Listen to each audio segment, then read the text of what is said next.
Assalamualaikum warahmatullahi wabarakatuh. Innal hamdalillah wassalatu wassalamu ala Rasulillah wa ala alihi wa sahbihi wa man tabi'ahum bi ihsan ila yaumil qiyamah. Ibu dan bapak, ikhwan dan akhwat yang semoga Allah rahmati dan Allah berkahi.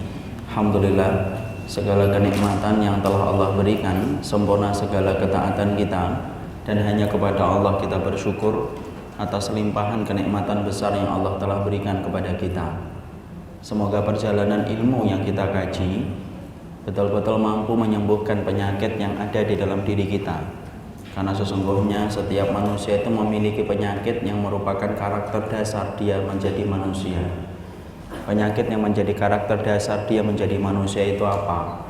Yaitu adalah ya'udul masaib wa yansani' marabbihi, yaitu adalah suka menghitung-hitung setiap ujian dan musibah yang dia dapatkan, wa yansani' marabbihi, dan suka melupakan besarnya kenikmatan yang Allah telah limpahkan kepadanya.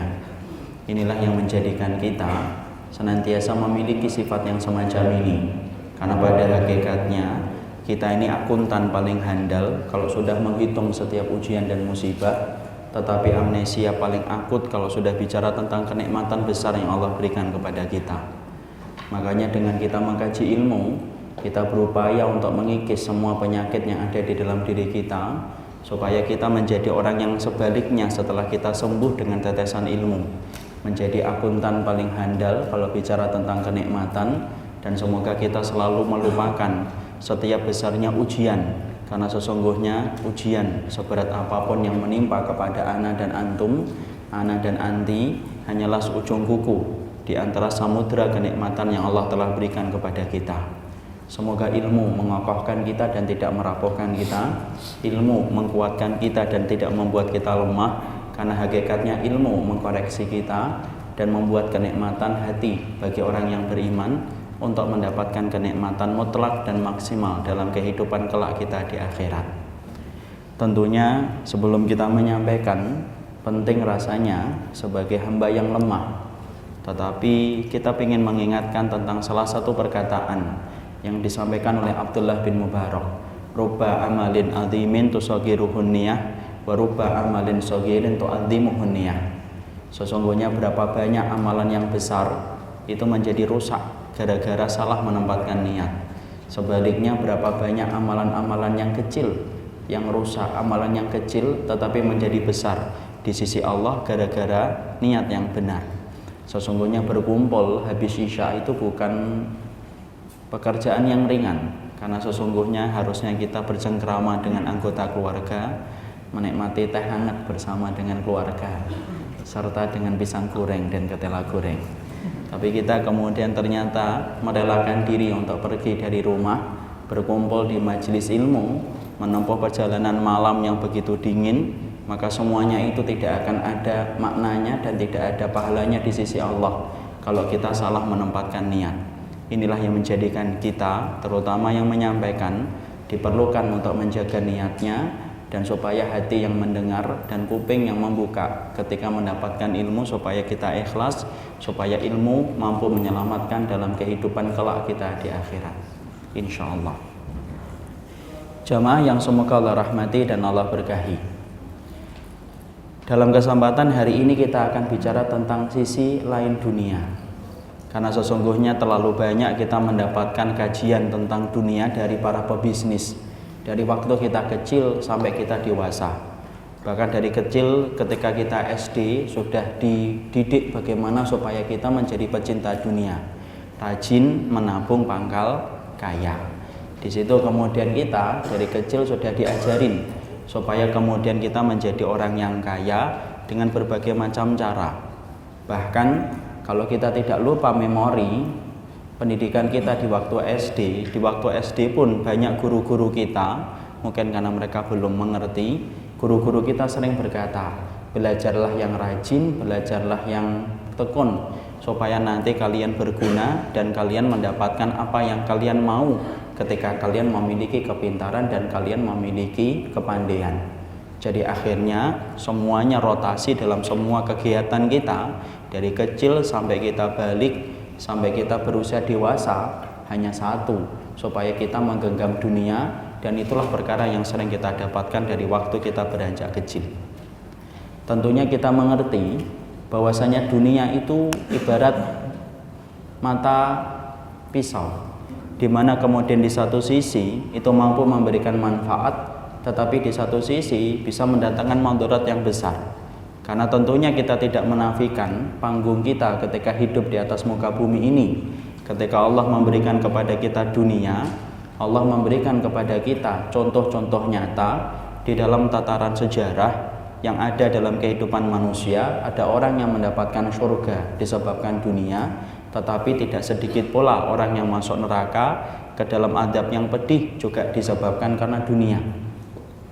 Kalau kita perhatikan, kita bukankah melihat seorang Abdurrahman bin Auf yang beliau pernah menjual salah satu lahannya di mana harganya adalah 4.000 dinar. Lalu kemudian beliau infakkan kepada para ummahatul mukminin dari istri-istri Rasulullah, dan beliau berikan kepada janda-janda yang ada di kota Madinah. Sampai Ibunda Aisyah itu pernah mendoakan khusus ketika Ibunda Aisyah mendapatkan hadiah itu dari Abdurrahman bin Auf, maka Ibunda Aisyah mengatakan semoga Abdurrahman bin Auf merupakan salah satu orang yang diberikan minuman lezat kelak pada waktu di surga. Dan ternyata doanya Ibunda Aisyah betul-betul kenyataan, karena ternyata salah satu di antara penduduk surga yang telah dijamin oleh Allah, salah satunya adalah Abdurrahman bin Auf, orang yang pernah membebaskan sekitar 3.000 budak dan akhirnya menjadi orang yang merdeka.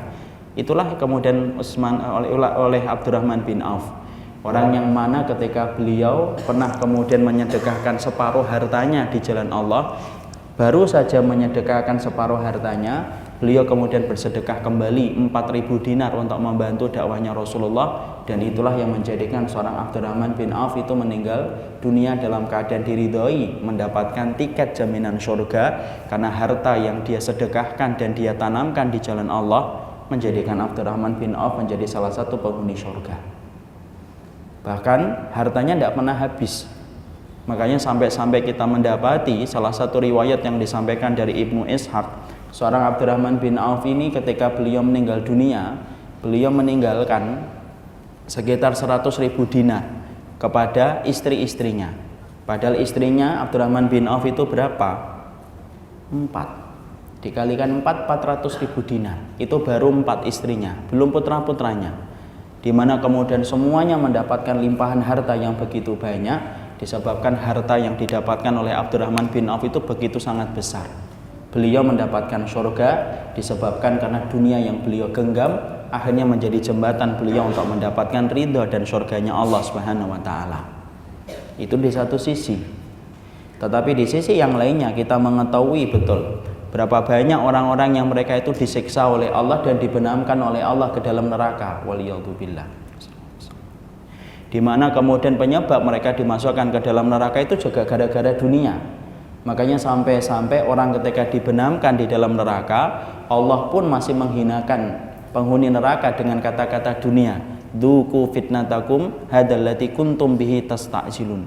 Maka kemudian sampai-sampai Allah ketika menyiksa penduduk neraka, maka Allah itu berkata, mana kesenangan dunia kalian yang dulu kalian bangga-banggakan, yang menjadikan kalian itu meninggalkan perintahku.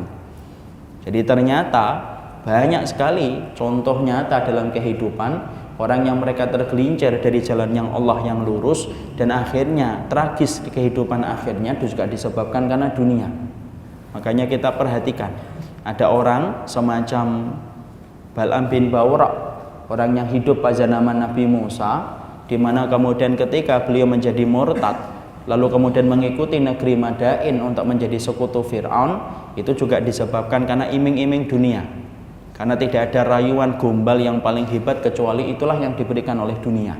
Dan tiada tipuan, tidak ada penipu paling ulung dalam kehidupan kita kecuali adalah dunia. Dan tidaklah seorang Bal'am bin Bawra, orang yang dikatakan oleh Malik bin Dinar, kana mujabud da'wah fi syada'id, orang yang paling mustajab doanya ketika dikabulkan oleh Allah, ternyata pun tergelincir dari jalan Allah yang lurus disebabkan karena dunia, sampai mengekor kepada dunia dan mati sebagai makhluk yang hina sampai Allah menetapkan dia layaknya anjing yang selalu menjulurkan lidahnya setiap waktu dan setiap saatnya. Padahal Bal'am bin Bawra adalah orang yang asalnya disebutkan pula oleh Fudail bin Iyad, kana alimun min ulama'il Yahud. Sesungguhnya kalau kamu menyebut nama Bal'am bin Bawra, sesungguhnya dia adalah pemilik orang alim di antara ulama-ulama Yahudi. Sesungguhnya orang yang alim salah satunya Bal'am bin Bawra. Tapi akhirnya tergelincir gara-gara dunia, karena tidak ada penipu paling ulung dalam kehidupan kita kecuali Allah dunia.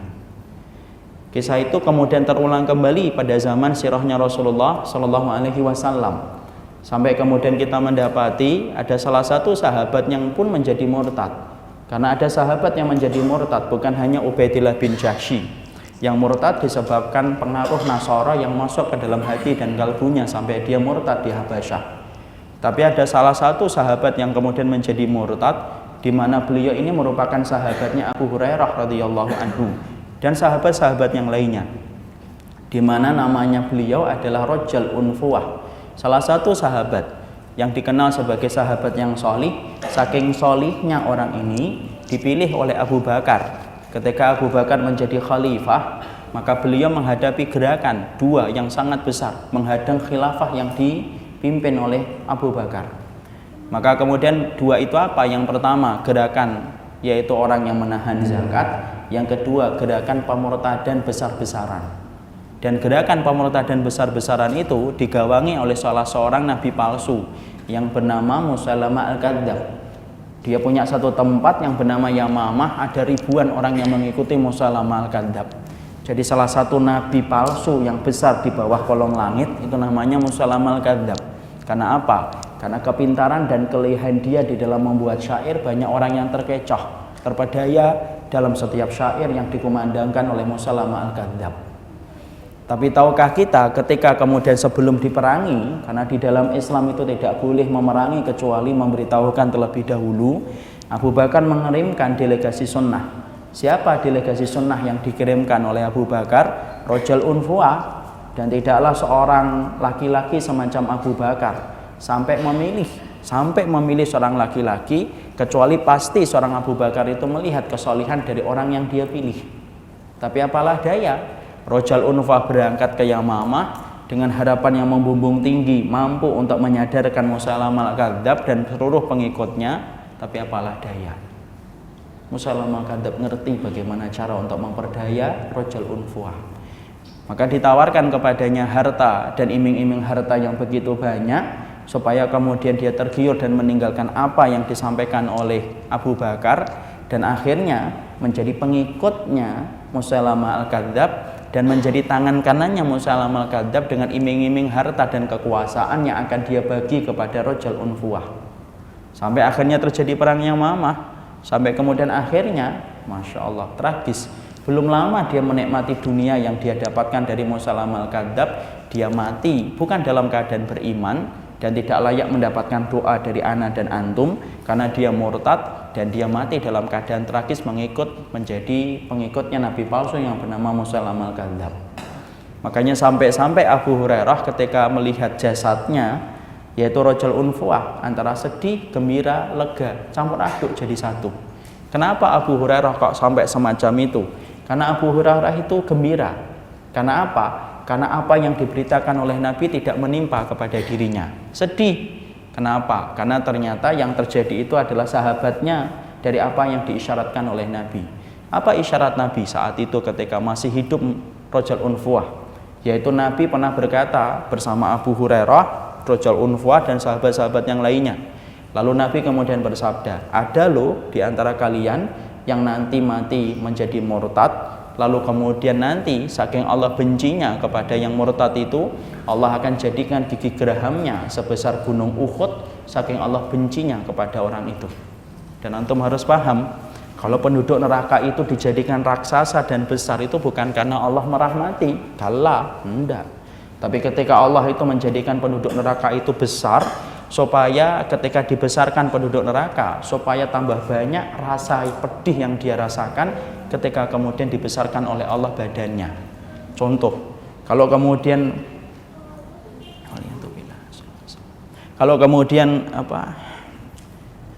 Kalau kemudian bahu kita misalkan cuma segini, maka yang ngerasakan sakit kan cuma segini. Tapi kalau kemudian ada penduduk neraka yang bahunya itu sepanjang perjalanan beberapa hari, beberapa bulan saking besarnya karena dijadikan raksasa, maka kemudian sepanjang itu dia akan merasakan sakit, sepanjang itu dia akan merasakan perih. Makanya itulah hikmahnya kalau kita ingin bertanya, kenapa penduduk neraka dijadikan raksasa oleh Allah, dijadikan besar tubuhnya, bukan karena Allah memberikan kekuatan, tapi tidaklah penduduk neraka dibesarkan oleh Allah karena Allah ingin menimpakan adab yang pedih untuk mereka, dan itu akan tampak ketika mereka dibesarkan jasadnya oleh Allah di dalam neraka. Makanya rojal unfuah itulah yang dibenarkan dari ucapan Nabi. Dan ternyata sahabat yang dikatakan oleh Nabi sebagai sahabat yang murtad itu adalah rojal unfuah. Makanya ketika hadis itu disampaikan, siapa orang yang paling takut? Dalam riwayat Ibnu Majah diterangkan Abu Hurairah itu paling takut. Makanya kemudian beliau nangis tiap malam karena beliau khawatir, jangan-jangan sahabat yang dikatakan Nabi menjadi murtad itu anak saya. Maka kemudian dia perbanyak sholatnya, perbanyak doanya karena beliau khawatir supaya beliau tidak menjadi salah satu orang yang kemudian dikatakan Nabi sebagai orang yang murtad. Terlebih lagi ketakutan Abu Hurairah itu menjadi lebih besar ketika satu persatu sahabat yang mendengarkan hadis itu meninggal dunia dalam keadaan beriman. Satu persatu meninggal kok beriman, sampai tersisa dua antara Abu Hurairah dengan rojal unfuah. Ketakutan bertambah dari rojal unfuah saat itulah yang sampai menjadikan akhirnya Abu Hurairah betul-betul pasrah ketika beliau khawatir, jangan-jangan yang murtad itu saya. Sampai kemudian akhirnya beliau mendapati rojal unfuah meninggal dunia dalam keadaan murtad, lega tapi sedih. Kenapa? Karena ternyata yang meninggal itu adalah sahabatnya dalam keadaan murtad. Disitulah kita paham persis dengan apa yang tadi kita sampaikan. Sesungguhnya masalah dunia itu ibaratnya mata pisau. Dia bisa membawa manfaat, maka dia bisa membawa madarat, tergantung bagaimana kita menyikapinya. Makanya dalam kesempatan kali ini kita ingin untuk membahas bagaimana kita menyikapi dunia, bukan dari pebisnis yang sukses, bukan dari orang yang berhasil merintis usaha, bukan dari orang yang kemudian ingin menyampaikan tips dan trik bagaimana usaha kita menjadi laris. Itu sudah sangat banyak sering kita dengarkan. Tapi dalam kesempatan hari ini kita ingin mendengarkan dunia dari versi langit yang ketujuh, dari apa yang disampaikan oleh Allah, disampaikan pula oleh manusia terbaik di atas muka bumi ini adalah Rasulullah, dan disampaikan oleh orang-orang solih yang mengikuti Nabi dengan cara yang jujur, supaya kita paham apa sisi lain dunia yang selama ini tidak pernah kita mengerti, supaya kita paham, supaya kita ngerti, dan supaya kita berhasil menaklukkan dunia. Karena sesungguhnya dunia itu penjara. Orang yang cerdik yang mampu keluar dari penjara yang dibuat oleh dunia. Oleh karenanya inilah yang menjadikan kita dalam kesempatan hari ini akan membahas apa itu berbagai macam sisi dunia yang dijelaskan di dalam kitabullah dan sunnah supaya kita mengerti dan supaya kita paham sisi lain dunia. Maka dalam kesempatan hari ini sebenarnya ada 10, tetapi dalam kesempatan hari ini kita akan bahas sesuai dengan kelonggaran waktu yang kita miliki. Maka kemudian yang pertama, sebelum kita membahas sisi-sisinya, kita harus paham dulu kenapa kok dinamakan dunia. Ini sering kita bahas ini, tapi perlu saya sampaikan ulang. Kenapa? Sebelum nomor satu kita bahas dulu, kenapa kok dinamakan dunia? Karena banyak di antara kita tidak ngerti bahwasanya dunia itu merupakan kata serapan yang diambil dari bahasa Arab. Dan setiap makna, setiap kata dalam bahasa Arab itu punya makna yang sangat dalam. Makanya Masya Allah ikhwan, kalau boleh saya berbagi rasa kenikmatan untuk belajar bahasa Arab itu luar biasa besar. Makanya antum kalau kemudian belajar bahasa Arab itu istiqomah betul. Kalau kemudian tinggal 2, pastikan antum di antara 2 itu. Karena kemudian apa? Karena memang Masya Allah nikmat betul kalau antum tuh ngerti bahasa Arab. Dan bahasa Arab itu tidak ada batas waktunya kalau kita belajar. Beda kan dengan bahasa Inggris, mungkin 3 tahun, 4 tahun, 5 tahun sudah menguasai. Kalau bahasa Arab enggak, seumur hidup. Karena apa? Saking luasnya bahasa itu, dan tidaklah Allah mewakilkan kalamnya dengan bahasa Arab kecuali karena kelebihan dan keutamaan yang dimiliki oleh bahasa Arab. Makanya kemudian pelajaran besar kalau kita belajar bahasa Arab itu apa? Istiqomah. Makanya sering kita dapatin ustadz yang ngajar bahasa Arab itu sering sedih dia. Kalau dibuka pendaftaran, rame. Formulir habis. Setelah itu kemudian tinggal 3, yang 1 izin, yang 2 kemudian ngantuk di majelis, yang 1 ke kamar mandi. Ustadznya bingung siapa yang diajar lagi, karena kemudian apa, banyak orang yang tidak kuat, apalagi kalau sudah berkata fa'ala yaf'ulu itu apa gitu, fa'alan itu apa, padahal itu adalah satu bahasa yang penuh dengan kenikmatan. Kalau antum tidak percaya, belajar bahasa Arab pasti akan antum merasakan sensasinya insya Allah. Kalau saya belum merasakan sensasinya, ya tambah lagi waktunya. Ya jangan kemudian sepekan sekali tambah. Makanya kita perhatikan salah satu di antara keindahan bahasa Arab itu apa? Keindahan bahasa Arab itu Masya Allah lengkap, detail dia. Dan tidaklah satu kata ditetapkan dalam bahasa Arab kecuali punya makna. Itu punya makna. Beda kan dengan bahasa Indonesia. Bahasa Indonesia itu kalau kita mengucapkan satu kata, kadang-kadang kata itu mewakili satu makna tapi tidak punya arti khusus. Ya. Contoh, kita ambilkan contoh. Hati dinamakan dalam bahasa kita hati, tapi kalau kita tanya kenapa dinamakan hati, ya tidak ada maknanya, pokoknya hati. Kalau dalam bahasa Arab enggak. Bahasa Arab itu hati namanya apa? Qalbun. Kenapa diambil dari qalbun? Kenapa hati itu disebut qalbun? Karena kemudian summiya qalbun li sur'ati inqilabiha. Dinamakan hatimu selaku manusia itu adalah qalbun dalam bahasa Arab karena sesungguhnya sesuatu yang paling cepat berubah-ubah dalam kehidupan kita itu apa? Hati. Makanya Masya Allah, pagi kita mengatakan saya pingin jadi seorang ustadz, sore hari ketemu orang yang sukses bisnis ketika jual gorengan, ustadznya hilang, pingin jual gorengan. Kenapa? Apalagi malamnya ketemu penjual atau kemudian sopir Grab, ceritalah, Masya Allah Grab ini Masya Allah banyak untuk, lupa lagi gorengannya. Kenapa? Karena semacam itulah hati, cepat berubah-ubah, dan itu 2 kali lipat kalau itu berkaitan tentang wanita. Makanya sabarnya laki-laki kepada wanita harus tambah 2. Kenapa? Karena cepat berubahnya hati dia. Makanya bapak kalau mendapatkan ada istri bapak ngomong cinta, itu langsung jangan percaya, tunggu aja sampai siang, itu udah berubah. Karena apa? Karena sesungguhnya cepatnya seorang wanita untuk berubah-ubah. Dan yang mengatakan bukan ana loh, yang mengatakan Imam Ibnu Katsir. Imam Ibnu Katsir itu ditanya, gimana sih sifat dasarnya perempuan? Sifat dasarnya perempuan itu 2. Pertama ghalabatu masyairiha, yang kedua wasur'atu inqilabiha. Wanita itu 2. Kita anggap ya seakan-akan tidak ada wanita di sini ya Pak ya. Jadi kemudian Imam Ibnu Katsir itu berkata, wanita itu sifatnya 2. Yang pertama adalah cepat berubah-ubah, kemudian didominasi perasaan. Perasaannya kuat, berpikirnya dengan perasaan, dan yang kedua cepat berubah-ubah. Apakah ini betul atau tidak? Tanyakan kepada hatinya bapak masing-masing. Tapi itulah yang kemudian disampaikan oleh Imam Ibnu Katsir. Di situ kita paham setiap kata dalam bahasa Arab itu penuh dengan makna. Kita ambil lagi contoh, kenapa manusia itu dalam bahasa Arab disebut insan? Linisyanihi, karena sering lupa. Kita kan sering lupa. Sedetail apapun kita hafal, kita pasti sering lupa. Makanya disebut dengan insan. Masya Allah. Kenapa kemudian cinta itu disebut dengan mahabbah? Ya karena mahabbah itu Masya Allah, mahabbah itu cinta. Diambil dari apa? Habbun. Habbun itu apa? Sofin. Sesuatu yang bening. Makanya kalau orang itu jatuh cinta, dia bening banget kepada orang yang dia cintai. Mau apa saja, tidak apa-apa. Kenapa? Cinta. Itu laki-lakinya hitam, tidak apa-apa. Yang penting manis. Ya. Maka kemudian selalu dia punya cara untuk kemudian untuk membeningkan pandangannya. Kenapa? Orang jatuh cinta itu kan sofin, bening. Masya Allah ya bahasa Arab itu. Penyair betul orang-orang Arab itu. Makanya Masya Allah, orang kalau jatuh cinta walaupun istrinya masakannya tidak enak, ngomong Masya Allah ya masakan ini tidak enak, tapi memang saya tuh nyari masakan yang tidak enak, sudah terbiasa makanan enak.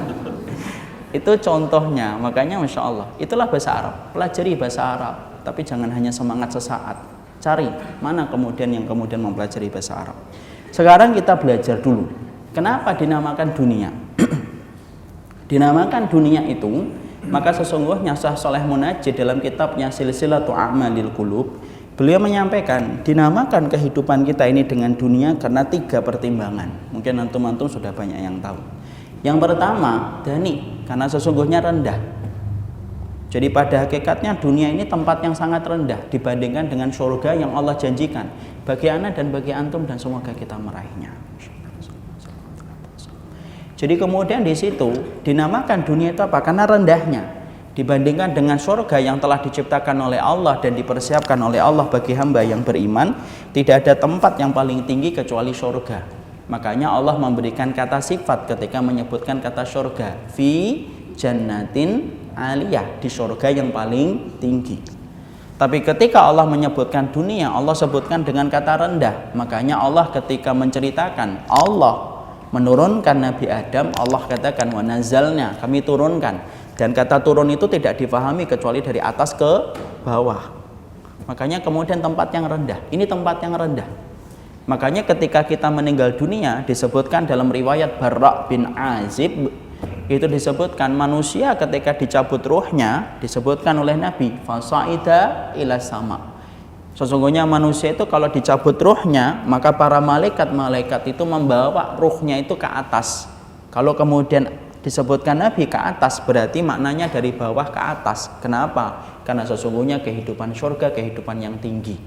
Makanya nanti ketika seseorang berada di surga, maka sesungguhnya di antara kenikmatan yang Allah berikan kepada penduduk surga, mereka mampu melihat penduduk neraka ketika mereka disiksa, dan mereka melihat dari atas. Dan siapa itu orang-orang yang mereka itu kemudian disiksa? Innal ladzina ajramu kanu minal ladzina amanu yadhakun. Orang-orang yang kemudian disiksa itu apa? Dulunya adalah mereka selalu menertawakan orang yang beriman ketika hidup di dunia. Makanya gilirannya ketika di akhirat, orang yang beriman menertawakan mereka, orang-orang kafir ketika mereka disiksa. Dan tidak ada rasa belas kasih karena sudah dicabut oleh Allah. Makanya kemudian disebut dengan dunia. Kenapa disebut dengan dunia? Karena dia tempat yang rendah. Kemudian yang kedua, kenapa kemudian disebut dengan dunia? Para ulama lalu kemudian menyebutkan disebut dengan dunia. Alasan yang kedua, yaitu adalah karena kemudian disebut dengan dunia itu karena cepatnya, ya. Karena kemudian ajal yang Allah putarkan, wangsa yang kemudian Allah putarkan begitu cepat. Makanya surah, dia cepat berputarnya rotasi dalam kehidupan kita di dunia.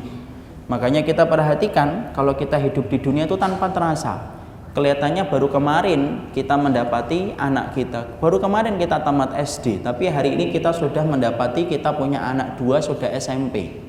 Kenapa kok cepat? Itulah dunia, Allah putarkan.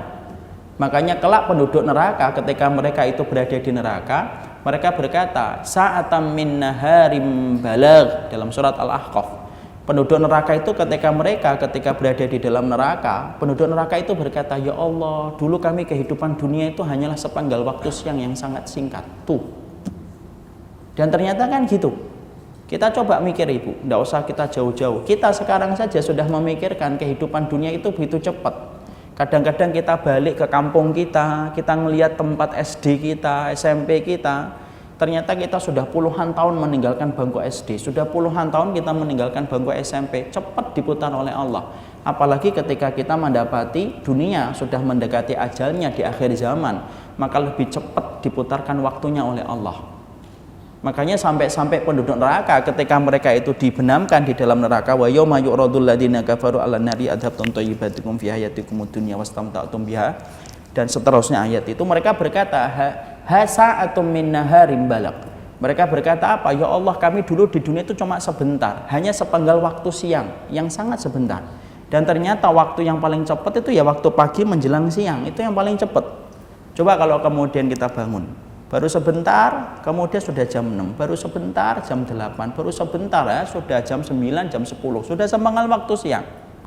Makanya kalau kita menyebut waktu yang paling pendek itu pagi. Tidak ada yang menyebut waktu pendek malam. Malam itu disebut malam yang panjang. Ada nggak pagi yang panjang? Tidak ada pagi yang pendek. Ya, makanya kemudian masya Allah sampai penduduk neraka pun tidak memilih mengatakan ya Allah hidup kami bagaikan malam yang panjang. Tidak ada. Padahal sama-sama 3 jam di waktu malam sama 3 jam di waktu pagi itu beda banget. Makanya kemudian itulah kenapa disebut dunia. Syekh Shalih Munajjid hafizahullah ta'ala mengatakan karena cepatnya waktu dunia itu diputarkan oleh Allah, makanya dinamakan ini dunia lisur'at, karena cepatnya. Yang ketiga, kemudian kenapa dinamakan dengan dunia? Itu diambil dari asarnya Umar bin Khattab radhiyallahu anhu, lidani atiha linajasatiha liwasakhatiha. Dinamakan dunia itu karena kotornya, dan dinamakan dunia itu karena najisnya. Karena itu persis dengan apa yang disampaikan oleh Umar bin Khattab ketika beliau sedang berjalan, lalu kemudian ada teman-temannya Umar bin Khattab melewati marrau ala masbalah. Masbalah itu apa? Tempat sampah. Lalu kemudian mereka itu menutup hidung mereka. Lalu kemudian Umar bin Khattab berkata, "Lu kenapa kalian kok tutupin itu kemudian hidung-hidung kalian? Hadhihi dunyakum allati tahrusuna 'alaiha, allati tahrusuna 'alaiha." Kok gitu sih? Ini loh dunia yang kalian cari dari pagi sampai malam, dari malam sampai ketemu pagi. Ini sesuatu yang kotor, sesuatu yang najis. Kenapa kalian harus tutupin hidung kalian? Disitulah kemudian para ulama merujuk dari apa yang disampaikan oleh Umar bin Khattab, dinamakan dunia karena kotornya dan najisnya. Makanya Masya Allah, makanya kalau kita rangkum semua ahlul lughah, semua pakar bahasa ini sebenarnya tidak ada yang kontradiktif, tapi semua makna itu mengikat dan membentuk satu pemahaman yang dinamakan dunia secara geografis rendah, secara waktu cepat, dan secara hakikat najis dan kotor. Itulah dunia. Tidak ada baiknya dong, tidak ada. Makanya kemudian sampai-sampai saya masih ingat tuh ketika nyampaikan ini, ada salah satu ummahat yang ngomong, kok dunia disebut najis Ustaz? Loh, karena disebut najis karena memang tidak ada harganya kalau kita sudah mengingat surga kelak nanti. Contohnya gampang, kita ini ibu, dulu kalau kita mendapati ketika kita masih kecil, kalau tidak dapetin mainan itu Masya Allah, marah kita. Coba kita ingat Pak, di waktu kecil kalau kita minta balon nggak dikasih sama bapak kita, marah-marah kita. Nggak usah balon lah, kan saya laki-laki ya. Mobil itu dimana dapat mobil itu kalau kita kemudian nggak dapat, kita itu kemudian marah-marah aja. Kenapa? Menganggap sesuatu yang paling berharga ini mobil kalau saya bawa pulang ke rumah. Kenapa? Karena memang dunia kita ya hanya ngertinya itu, mobil, mainan, itu tok. Coba kalau kita sudah dewasa sekarang umur 30-an, kita kalau ngelihat itu mainan-mainan kita itu waktu kecil, kita mikir, ya Allah, dulu kita sampai minta-minta, nangis-nangis, gulung-gulung di atas pasir gitu. Ternyata hari ini tidak ada harganya. Sama itu persis. Orang nanti ketika kemudian sudah di surga itu mereka mikir, ya Allah, dunia sampai gitu, dulu kita kejar-kejar. Ya cuma gitu-gitu aja. Makanya Masya Allah, betullah apa yang disampaikan oleh Umar bin Khattab, dinamakan dunia itu apa? Baunya menjijikkan, kemudian sesungguhnya dia itu kotor apabila diraih dengan sesuatu yang dimurkai oleh Allah. Jadi disitulah akhirnya kita ngerti, kalau kita ngerti tidak ada kebaikan dalam kamus secara bahasa mengenal kata dunia, ya kita harusnya mengartikan dunia itu tempat kita meninggal dan dunia itu bukan tempat untuk tinggal.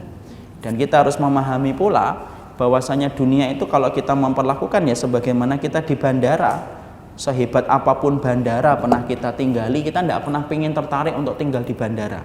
Ada nggak pengen tinggal di bandara? Tidak ada. Walaupun bandara Singapura itu indahnya kayak apapun, wifi-nya itu sampai kenceng, sebelum kita menghidupkan YouTube-nya sudah hidup duluan YouTube-nya. Dan kemudian bandara kita kan tidak ada YouTube-nya, misalnya tidak ada wifi-nya. Masya Allah, sehebat apapun yang namanya bandara, kalau rumah kita di Bekasi, rumah saya di Bekasi ya saya balik ke Bekasi. Kenapa? Karena tujuan saya di Bekasi. Tidak ada orang yang ingin tinggal di bandara. Sama, harusnya kita pun sama.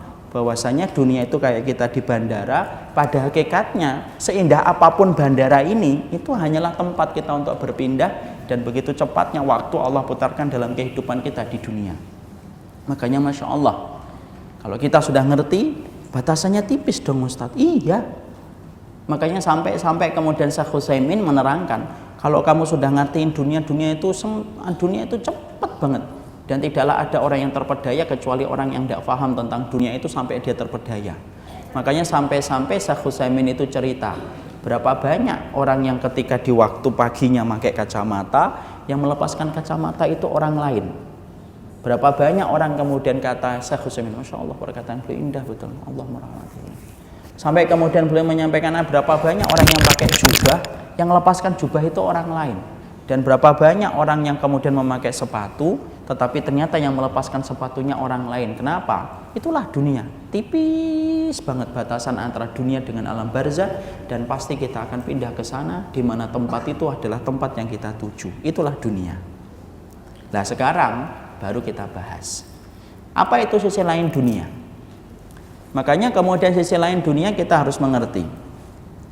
Setelah kita memahami bahwasannya kehidupan dunia dan kemudian segala macam nama-nama yang menyertainya, ada 10 sisi lain dalam kehidupan kita ketika bicara tentang dunia.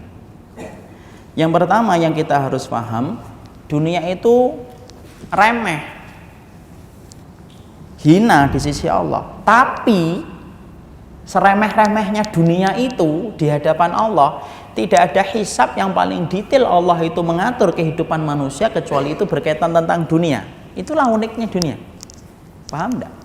Antum tuh kalau punya barang enggak ada harganya, biasanya antum kan enggak peduli. Ya.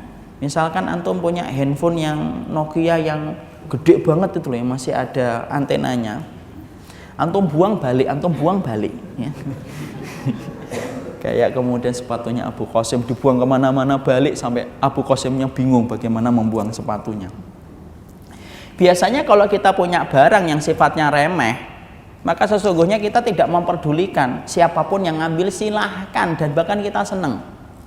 Misalkan kita punya sandal jepit, ya, sandal jepit kita sudah rusak, mau putus, tiba-tiba ada orang ngomong, Pak tadi sandal jepitnya Bapak dipakai, oh alhamdulillah banget kalau itu masih bermanfaat. Kenapa? Karena sesuatu yang remeh biasanya menjadikan kita tidak suka untuk memperdulikan apa yang terjadi pada barang remeh yang kita miliki ketika kemudian kita mendapati itu. Itulah sikap kita. Sikap kita ketika kita kemudian memahami tentang itu. Itu kita.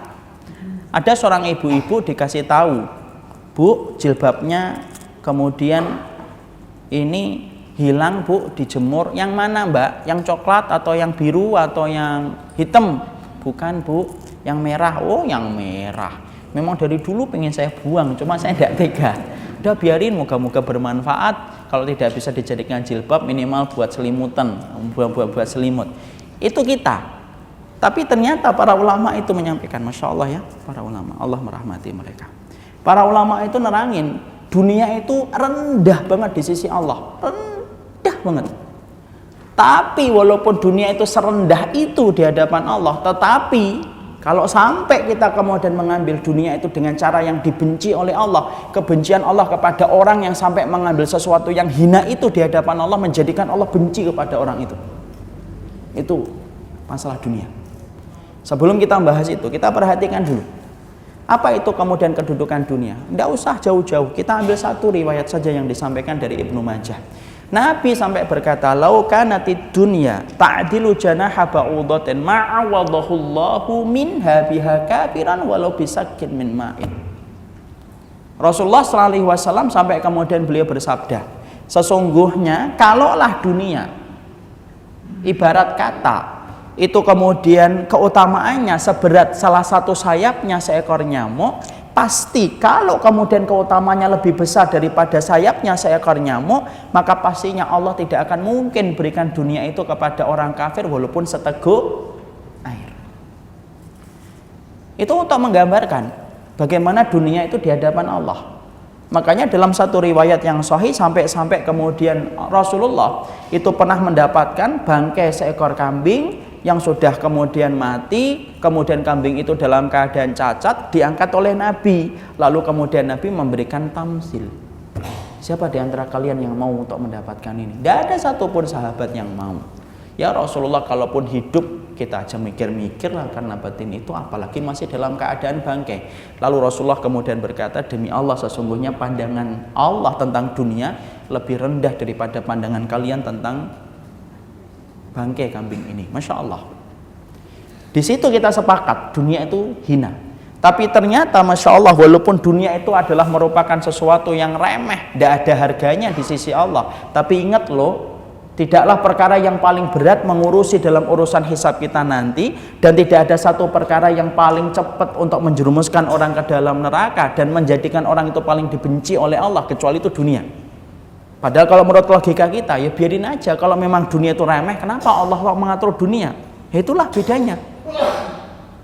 Jadi ternyata termasuk di antara perkara yang betul-betul disampaikan oleh kemudian di dalam syariat sunnah, tidak ada perkara yang paling penting kecuali salah satunya adalah bagaimana menjaga kita dari dunia yang diharamkan oleh Allah.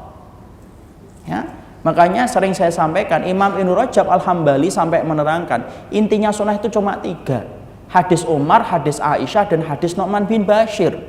Hadisnya Umar itu apa? Jaga niat. Hadisnya Aisyah itu apa? Yaitu adalah kamu menjaga dalil, itibak kepada apa yang kamu lakukan dan apa yang kamu ucapkan. Hadis yang ketiga, hadis Nu'man bin Bashir. Apa itu hadis Nu'man bin Bashir? Jaga itu kemudian mulutmu, jaga perutmu, dan jaga lambungmu dari sesuatu yang haram dan sesuatu yang syubhat. Intinya sunnah di situ. Karena apa? Karena walaupun dia hina, jangan sekali-kali deh kita kemudian menjerumuskan diri kita untuk memberanikan diri mengambil sesuatu yang syubhat dan mengambil sesuatu yang haram. Karena sekalinya kita tersentuh dengan perkara yang haram dan perkara yang syubhat, maka kerugian yang kita dapatkan jauh lebih dahsyat daripada apa yang kita nikmati dari secuil dunia itu. Ya. Makanya Masya Allah, di dalam sunnah ada istilah yang namanya warok. Warok itu apa? Meninggalkan sesuatu yang sifatnya mubah, tetapi saking hati-hatinya mereka meninggalkan itu karena takut dengan syubhatnya. Ya. Jadi Masya Allah, yang menjadikan akhirnya kita memerhatikan, kalau hari ini ketika seseorang itu berikrar untuk kemudian memahami sunnah, walaupun dia tidak punya banyak waktu untuk kajian, sebenarnya gampang. Kalau memang kamu tidak punya banyak waktu untuk kemudian datang kajian, ya minimal kamu perhatikan niatmu, perhatikan itibakmu ketika kamu berkata dan berbuat, dan perhatikan bagaimana cara kamu menjemput rezeki dan harta yang kamu dapatkan. Disitulah kamu selamat, dan disitulah kamu paham tentang sunnah secara seutuhnya ketika kamu menjaga harta yang kamu dapatkan. Ya. Dan hari ini Masya Allah, orang itu kemudian akhirnya karena tidak mengetahui betapa hinanya dunia dan betapa hinanya dunia itu tetap menjadi hisab yang berat di sisi Allah, berapa banyak orang yang menggampangkan. Padahal Pak, mari kita berpikir sederhana. Tidaklah Nabi Adam itu dikeluarkan oleh Allah dari surga itu bukan karena zina. Nabi Adam ketika dikeluarkan dari surga itu bukan karena membunuh. Nabi Adam ketika dikeluarkan dari surga itu bukan pula ketika beliau itu kemudian membangkang sama perintahnya Allah dalam perkara-perkara yang gede. Tapi seorang Nabi Adam itu sampai dikeluarkan oleh Allah dari surga itu disebabkan karena apa? Satu gigitan buah yang diharamkan oleh Allah, dengan gigitan itu sudah cukup bagi Allah untuk melepaskan pakaian yang menutup Nabi Adam, dan cukup alasan bagi Allah untuk mengeluarkan Nabi Adam dari surga hanya karena satu gigitan buah yang diharamkan oleh Allah. Satu gigitan tok, dan Nabi Adam tidak minta nambah. Nabi Adam minta nambah enggak? Enggak. Makanya cuma satu gigitan tok. Tapi ketika kemudian gigitan itu masuk, dan itu termasuk makanan yang dibenci oleh Allah dan dunia yang dibenci oleh Allah, sampai kemudian dimakan oleh Nabi Adam, itu sudah cukup bagi Allah untuk menistakan Nabi Adam saat itu, menurunkan Nabi Adam sampai Nabi Adam menjalani hukuman yang berat di atas muka bumi hanya untuk menebus satu gigitan buah yang pernah dinikmati oleh Nabi Adam ketika buah itu diharamkan oleh Allah. Hanya satu gigitan. Ya. Makanya Masya Allah, inilah yang kemudian menjadikan akhirnya kita mengerti betul. Tidak ada kebaikan seseorang ketika mereka kemudian memahami tentang dunia. Sisi lain dunia itu apa? Remeh. Tapi jangan kamu remehkan tentang dunia itu di hadapan Allah, karena sesungguhnya hisab sampai 2 kali hisab itu cuma dunia tok. Ya. Jadi kemudian hisab sampai 2 kali itu selain hisab umur, itu hisab dunia. Sampai kemudian Rasulullah SAW menyampaikan, kalau sudah bicara dunia, kamu akan dihisab bagaimana kamu mendapatkannya, dan kamu dihisab bagaimana kamu membelanjakannya. Harta apa? Dunia itu. Kalau halal, kalau dunia itu halal, maka hisabnya panjang betul. Itu dunia. Makanya Nabi Sulaiman sampai 50.000 tahun tertahan disebabkan dunianya. Itu pun kalau halal. Kalau dunia itu adalah haram ataupun syubhat, adabnya pedih. Cuma itu doang. Makanya sampai-sampai kemudian apa? Masya Allah, harta itu kalau kemudian halal, hisabnya panjang, tapi kalau harta itu haram, maka adabnya pedih. Karena apa? Karena sangat besar pengaruhnya dalam kehidupan dunia kita dan akhirat kita. Itulah dunia. Makanya sampai-sampai kemudian kita mendapati tidak ada perkara yang paling merusak, paling cepat dalam kehidupan kita kecuali adalah karena harta dan dunia itu ketika ditempuh dengan cara yang haram. Makanya sampai sekarang kalau ada orang masih berat untuk menceraikan dunia, mentalak bain, yaitu masalah harta yang haram dalam kehidupannya, tidak apa-apa, malu masyitum, silakan berbuat apa yang kamu kehendaki, fa innaka maziyun bihi, tapi ingat kamu akan dikasih sesuai dengan apa yang kamu berani perbuat ketika dalam kehidupan dunia. Dan salah satunya perkara yang paling Allah benci adalah dunia ketika ditempuh dengan cara yang haram. Ditempuh dengan cara yang halal sampai menghabiskan waktu saja, itu saja hisabnya sudah berat.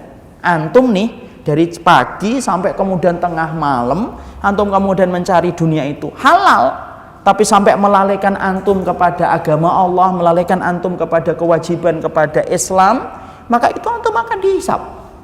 Apalagi ketika kemudian sampai bersenggolan dengan sesuatu yang haram, rusak akhirat begitu cepat gara-gara urusan dunia yang dia remehkan. Ya, makanya Masya Allah, perhatikan, Nabi saking perhatian terhadap makanan dan dunia, sampai-sampai kita mendapati dalam satu riwayat kan, Husain ketika kemudian makan korma, padahal kita ngerti kan, korma itu korma zakat. Dan salah satu yang harus kita pahami dalam prinsip ahlul baitnya Rasul, ahlul baitnya Rasulullah itu tidak boleh makan dari barang zakat. Husain masuk ketika tidak paham, kemudian dia ngambil, ternyata di situ ada korma, dan itu korma zakat dimakan oleh Husain. Salah satu cucu yang paling dicintai Nabi, cucu yang mana ketika kemudian Nabi itu sholat, lalu kemudian Husain itu naik ke punggungnya Rasulullah, Rasulullah rela untuk memperlama rukuknya supaya cucunya itu selesai dengan hajat mainnya, Husain dan Hasan. Tapi lihat ketika kemudian beliau makan korma, lihat kelembutan Rasulullah itu hilang. Apa yang dilakukan Nabi ketika mendapati Husain kemudian makan itu, kemudian dirogoh oleh Nabi, dipukul-pukul punggungnya supaya kemudian cepat keluar itu. Dan akhirnya kemudian Pak Husain memuntahkan korma tadi. Dan tidaklah Rasulullah melakukan itu karena Rasulullah paham satu makanan yang syubhat dan haram ketika masuk ke dalam tubuh, padam cahaya ketaatan dan keimanan begitu cepat. Nah, disitulah yang kemudian menjadikan akhirnya apa? Paham. Makanya sifat waroknya para sahabat itu luar biasa kan. Sampai kita mendapati seorang Abu Bakar sampai mendapatkan makanan, sampai ketika beliau mendapatkan makanan dari budaknya. Ketika Abu Bakar itu tanya, "Minaina hadza ta'am?" Dari mana makanan ini? Kemudian budaknya mengatakan, setelah makanan itu dimakan oleh Abu Bakar. Maka kemudian ketika makanan itu sudah dimakan oleh Abu Bakar, baru Abu Bakar itu tanya. Makanya Abu Bakar kemudian saat itu lalai. Kemudian tanya, "Minaina hadza ta'am?" Dari mana makanan ini kamu dapatkan wahai budakku? Maka kemudian budaknya berkata, "Ini takahantu fil jahiliyah." Dulu saya itu pura-pura jadi dukun ketika masih jahiliyah. Maka ketika aku menjadi dukun, aku kemudian pura-pura untuk ngabatin orang. Lalu aku berpisah. Lalu aku kembali ketemu setelah kemudian aku masuk Islam. Dan orang itu memberikan sesuatu hadiah.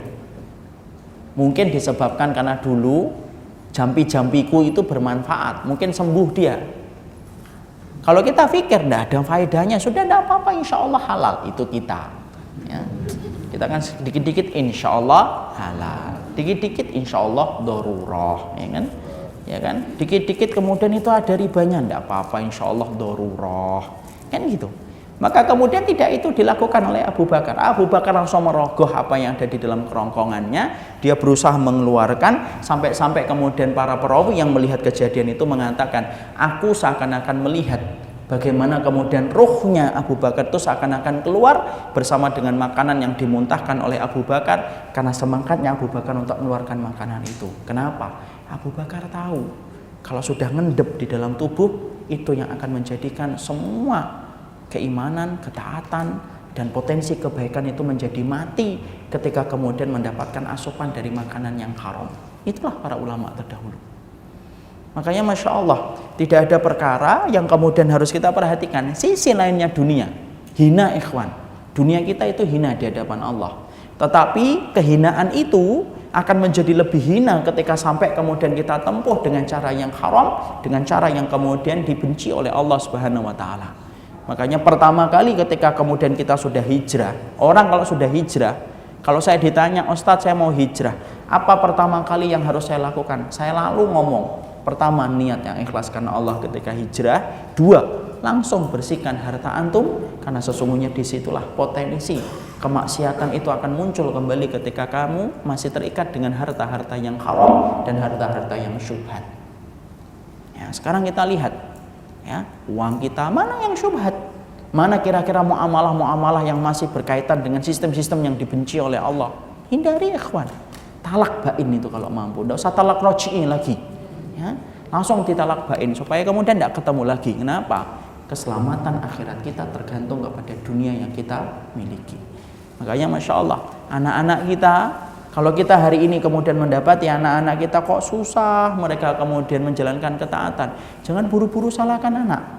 Jangan-jangan anak kita kemudian hari ini susah diajak, dibawa kepada ketaatan, ya karena makanan yang kita berikan itu tercampur dengan sesuatu yang syubhat dan sesuatu yang haram, sampai menjadi daging.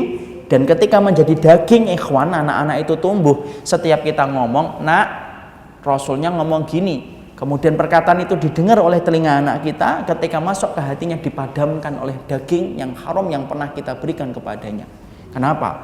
Daging yang terbentuk dari sesuatu yang haram, maka dia ibarat angin yang memadamkan cepat api yang sedang kemudian hidup.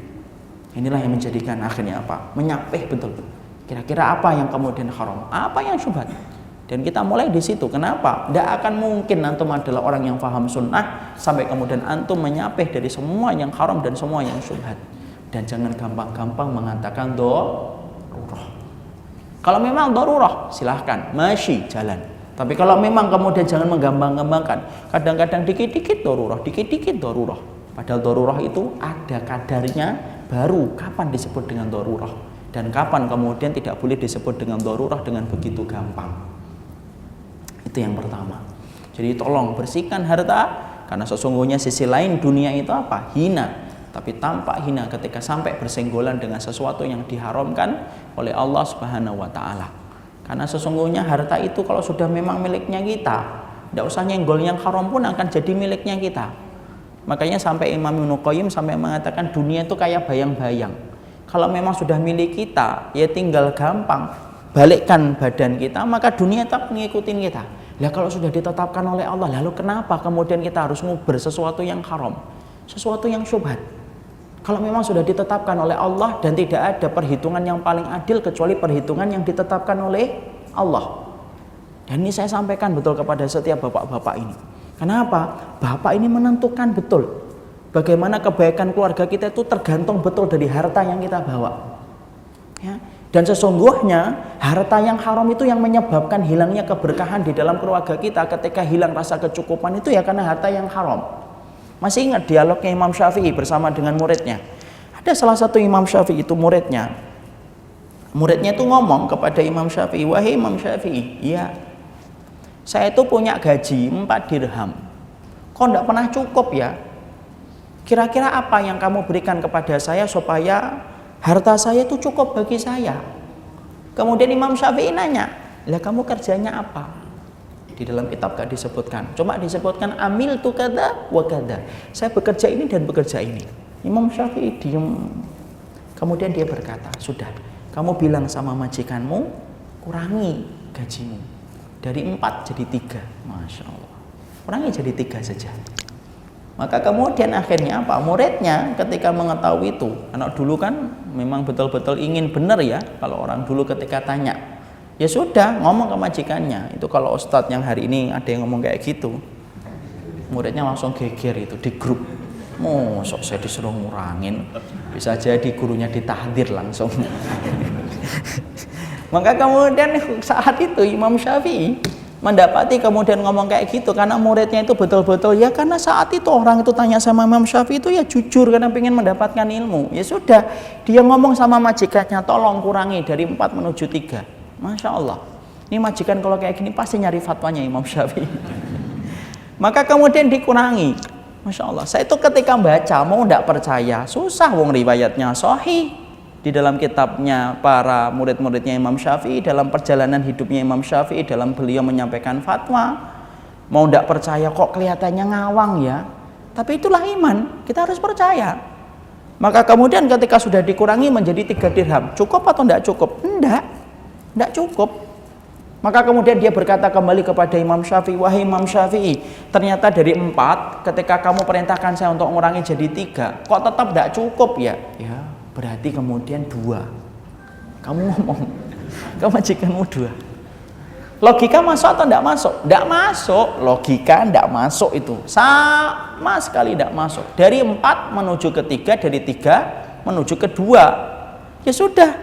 Akhirnya kemudian ngomong sama majikannya, itu nggak diceritakan. Majikannya bingung atau enggak Ustaz? Tidak disebutkan dalam kitab, ya. Saya tidak tahu.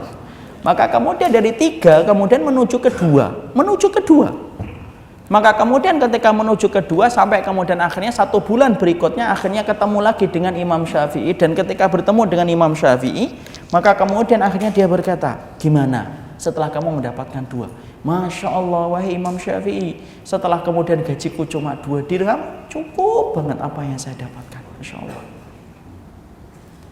Apa yang dikatakan oleh Imam Syafi'i? Allah merahmati beliau. Allahumma firlahu warahmatullahi wabarakatuh. Imam Syafi'i kemudian berkata begini, sesungguhnya pekerjaan kamu ketika kamu menceritakan kepada diriku, pekerjaan kamu itu tidak layak untuk mendapatkan gaji 4 dirham. Maka kemudian aku berpikir gaji yang paling tepat kepada dirimu itu antara 3 dan 2. Ketika ada kelebihan itu, kamu mendolimi majikanmu. Kenapa? Tidak sesuai dengan porsi pekerjaan yang kamu lakukan. Masya Allah. Dan itu menjadikan keberkahan itu diambil oleh Allah ketika kamu kemudian mendapatkan sesuatu yang tidak layak. Ketika kamu kemudian dikurangi menjadi 3 dan itu ternyata tidak cukup, ternyata masih tidak cukup, berarti saya yakin itu pasti 2. Dan ketika kamu mengatakan 2 dan kamu datang kembali dan akhirnya cukup, nah itulah. Karena sesungguhnya harta yang syubhat itu menghilangkan keberkahan 2 dirham yang kamu dapatkan. 2 dirham yang kamu dapatkan nutup keberkahan 2 dirham yang harusnya menjadi harta yang cukup untuk dirimu. Masya Allah. Sampai sekarang saya susah betul, tapi saya beriman kepada kisah itu. Saya yakin kepada kisah itu. Tapi di situ kita mendapati itulah yang hilang. Kadang-kadang kemudian kita ini sebenarnya sudah mendapatkan barokahnya. Misalkan suami laki-laki kerja, dia sudah mendapatkan barokahnya. Misalkan dengan gaji 5 juta, 6 juta, sampai 10 juta, sampai 20 juta. Itu sebenarnya sudah halal-halalnya untuk beliau. Tapi ternyata kemudian ketika dia tidak sabar, selalu dipenuhi dengan rasa yang tidak pernah puas ketika mengartikan dunia, dan pengen nambah sampai nyenggol yang haram, walaupun nyenggolnya cuma 500 ribu itu yang menghilangkan keberkahan 10 juta yang asalnya halal itu jadi hilang keberkahannya gara-gara 500 ribu. Makanya Masya Allah kan, dunia itu diikuti terus itu tidak pernah habis kan. Makanya sampai kemudian Rasulullah itu mengatakan, ya, orang yang kemudian mangkanat hamuhud dunya ja'alallahu faqrahu baina ainaihi. Orang yang menjadikan dunia itu di pelupuk matanya, maka sesungguhnya apa? Maka Allah itu akan menjadikan kacamata kefakiran tepat di pelupuk matanya. Berapapun dapat akan kurang. Berapapun dapat akan kurang. Kenapa? Kacamata kefakiran tepat di pelupuk matanya. Kacamata kefakiran tepat minus terus. Dapat 1 juta kurang, dapat 2 juta kurang, dapat 3 juta kurang, 4 juta kurang, 10 juta kurang. Makanya dulu antum masih ingat nggak ketika waktu kecil ada namanya koruptor namanya Edi Tansil, ya, siapa bilang orang-orang itu tidak pernah korupsi? Itu Edi Tansil waktu kita kecil, sampai saya menyaksikan dalam berita 1,4, masih ingat ya, dunia dalam berita TVRI. Masya Allah ya, tua banget ya saya. Itu ada kemudian sampai 1,4 triliun. Saya tuh nanya sama bapak saat itu, ke pak saya, Pak, 1 triliun itu berapa? 1 triliun itu 1000 miliar. Masya Allah. 1 miliar berapa? 1000 juta. Itu kok bisa kayak gitu? Bapak saya satu bercanda. Itulah nak, matanya kalau sipit itu ya kayak gitu, pernah kurang aja. Ternyata jawaban itu bukan jawaban yang benar. Jawaban yang saya dapatkan itu dari apa? Hadis.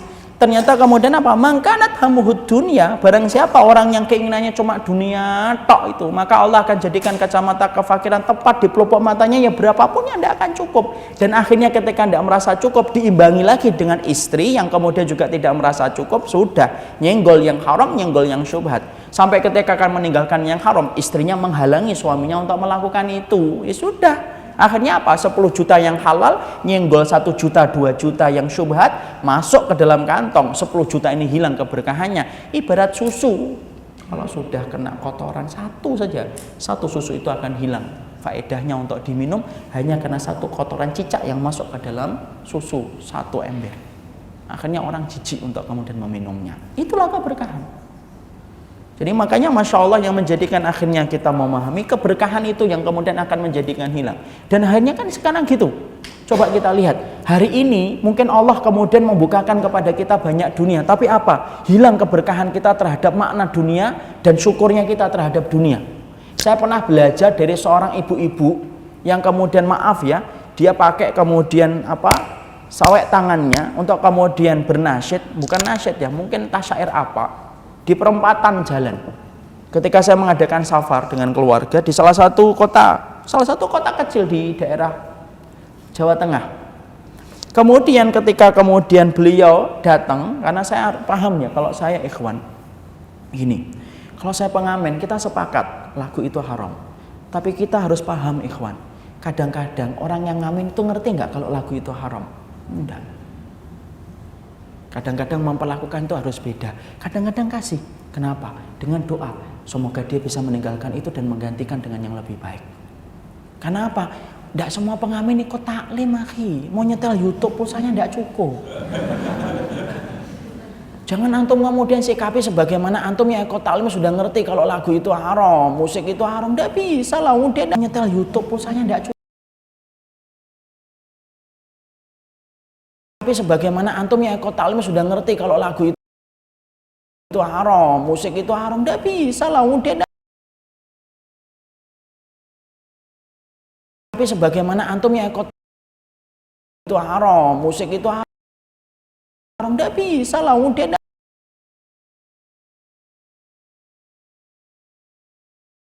Tapi sebagaimana antum yang ikut itu haram, musik itu haram, tidak bisa lah.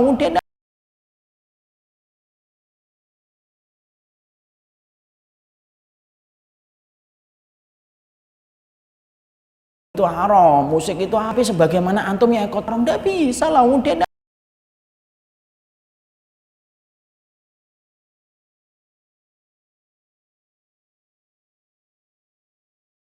Itu haram, musik itu haram, tidak bisa lah. Tapi sebagaimana antum yang ikut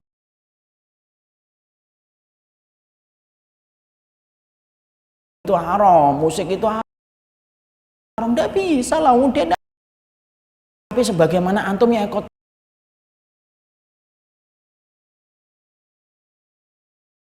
itu haram, musik itu haram, tidak bisa lah. Tapi sebagaimana antum yang ikut itu haram, musik itu haram. Tapi sebagaimana antum yang ikut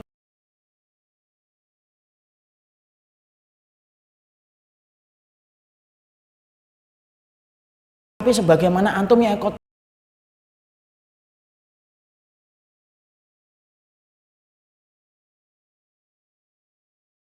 tapi sebagaimana antum yang ikut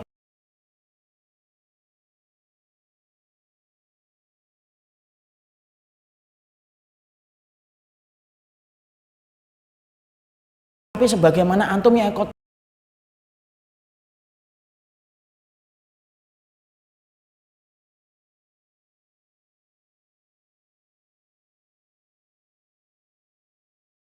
tapi sebagaimana antum yang ikut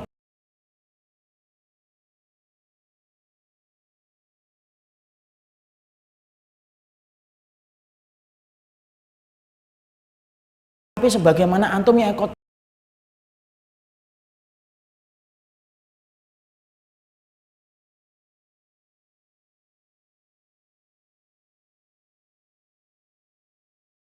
tapi Tapi sebagaimana antum ya ikut.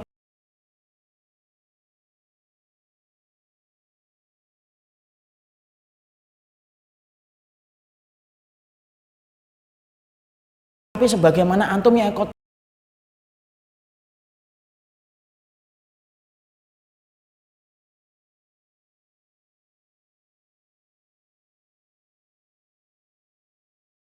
Tapi sebagaimana antum ya ikut.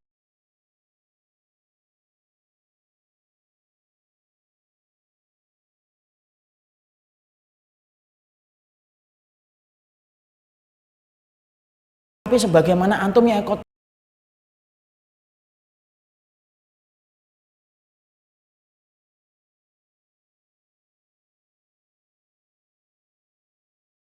Tapi sebagaimana antum ya ikut.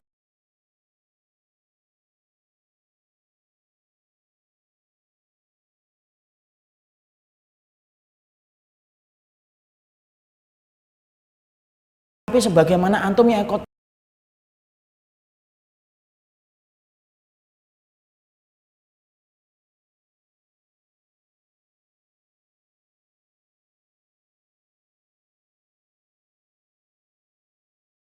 Tapi sebagaimana antum ya ikut.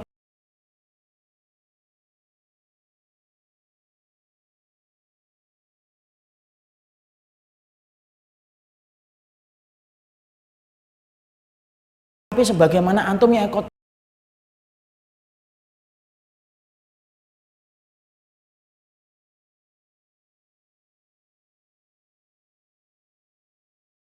Tapi sebagaimana antum ya ikut.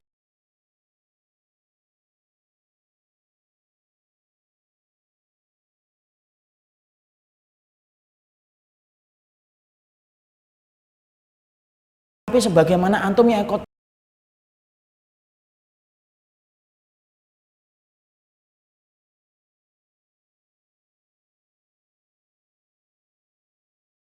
Tapi sebagaimana antum ya ikut.